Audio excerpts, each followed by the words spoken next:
Subliminal criminal messages what I be bringing, but only to get at you. You were the persons who judge and affirming my turn into rap and bad attitude. Feeling like I've been stuck in a cage, a different page. Don't look at my age, cause when I'm enraged it doesn't engage. Been beaten down at every stage. Magnitude is there though, so audio with my logo. A GoPro, no camera, but I amateur, not an amateur. No moment to lose, no when to move. Views don't make an artist, but the party's just starting. When I freestyle at 16, it's my beginning. Not a bar, not a plan, not a mic or a stand. But I run 4 walls in a story that saw me become a man.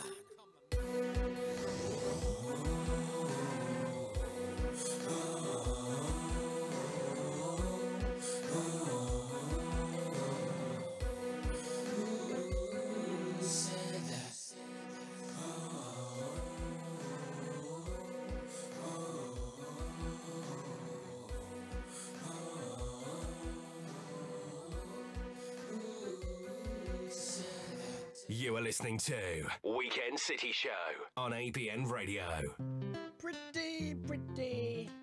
Pretty good, considering that's your first debut. Well, Yeah. it's not your first debut, it's your debut ever. What's the saying? Debut track. That's the one, thank you. Good for them. You're here to help me with that. So, tell me about that track. Well, it's part of an entire story, really. What I wanted it to be, I wanted to go back to real hip-hop. There's a lot of hip-hop albums out there, old school hip-hop albums, where it is a continuous story from track 1 all the way to the last track. Like a proper novel, that. Yeah. So that's what I wanted to do with this. I wanted to take you through periods of my life through each track. So each track is a different period in my life. And at the end, I get you. and that's the funny thing, it's going to be open-ended, the album, because You're still alive. I'm still alive. Touch woods. You're But still alive.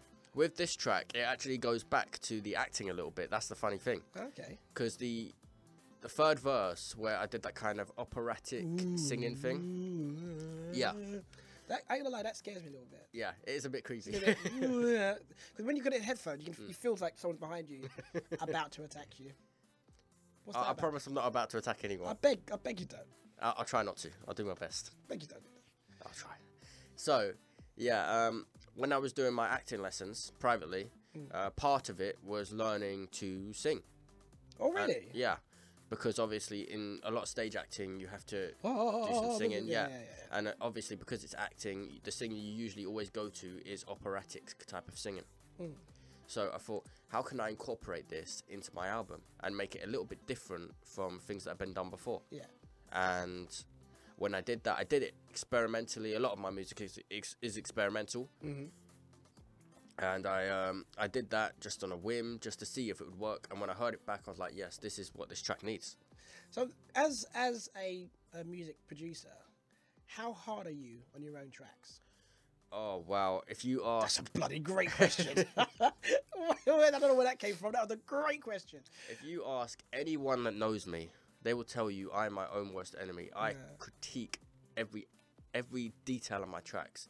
I go through the vocals tirelessly to make sure they're exactly how I want them to sound. I go through each element of the instrumental to make sure that is perfect to my ears. Yeah. So yeah, I am just so critical. Like, people, I often have this problem of when I show people my music, they literally, they say, yeah, it's really good. It sounds really on point. I didn't know you were this good. And I'm like, no, don't you hear that? And don't you hear that? That bit doesn't sound just quite right to me. I mean, how are you not hearing this? And I realized over time that it's because I've got those trained ears. I can hear certain things that bug me that most people are not going to pick up. I can sympathise with you because I edit a lot of audio. Yeah. Not music because nobody's got time for that. But I when someone's like, they're like, oh, nobody notices it. But me straight away, I'm like, you need to take that out. You need to take that out. But I've become better. But I can imagine you just listen to the track over and over again. Go, no, cut that. No, add that. No.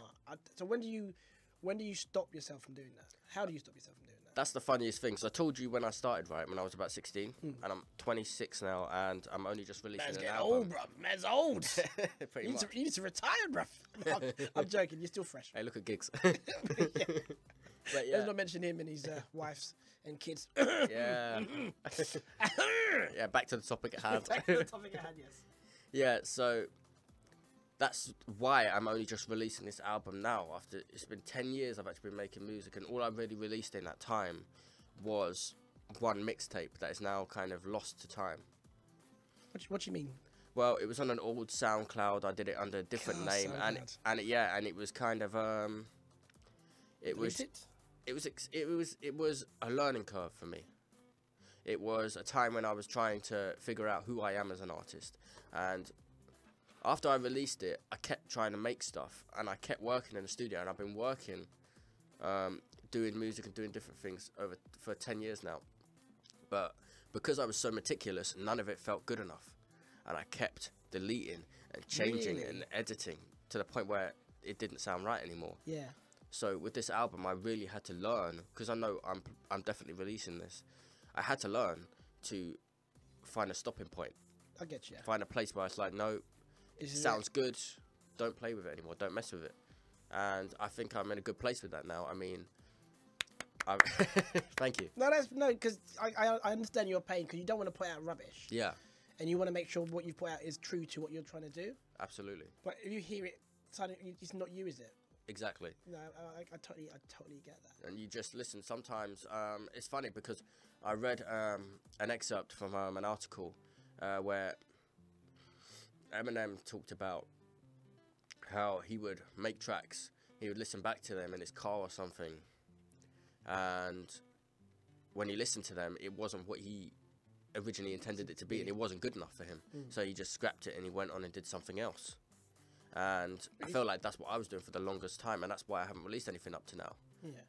Recently, I released a few of my older tracks that are still there. Yeah. That I did so long ago, in order to give people a taste of what I am about. I was gonna say, what did that feel like? Actually releasing your babies out into the world for people to criticize and it felt like good. Or not? It felt good to finally release something, because you put all that work in, and then you feel like it's for absolutely nothing when you don't end up releasing it. Yeah.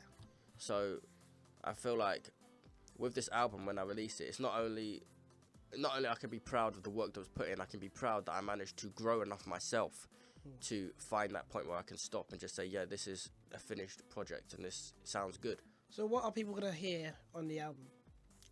So the name of the album is Academic Bereavement. Who's dead? Who got murdered? Nobody yet. Give it time. Give it I'm time. going to say a name there, but this is professional. We can't be slagging off people that we dislike. Please don't say that name, because I don't know what I won't say any names. We all know the names. Keep it nice and clean. Hold tight. You know who you is. Anyway, Joe, so it's called Academic Bereavement. Yeah, and it's all about kind of the death of my education and then kind of finding it again, because when I was younger, I was expelled from school. I was expelled from secondary school. And that kind of came from a bad home environment.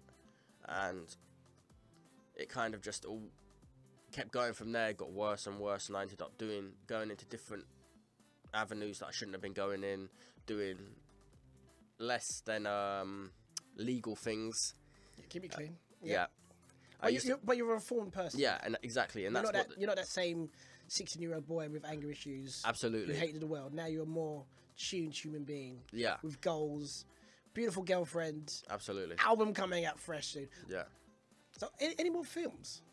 Absolutely, in the future. Right now I'm concentrating on the album, but there will definitely be more films, and I'll be doing some stage performances as well. Tell us about that. Well, my drama teacher, he really loved my acting ability, so he said that he's also a director, and he directs a lot of stage stuff. So he said to me, look, you need to be in some of my stuff because you're really good, and that's definitely coming. We've been talking about it. We're just trying to find the right moment when we're both free, and the right project as well, because he's also Russian as well, and a lot of the work he does is based around that kind of culture.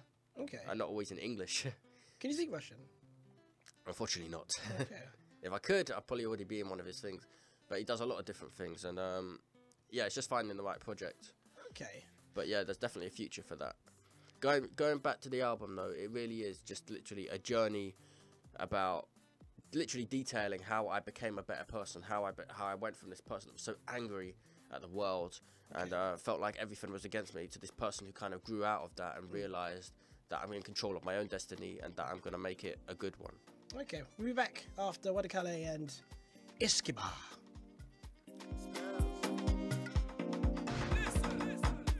Oh my darling, oh my darling.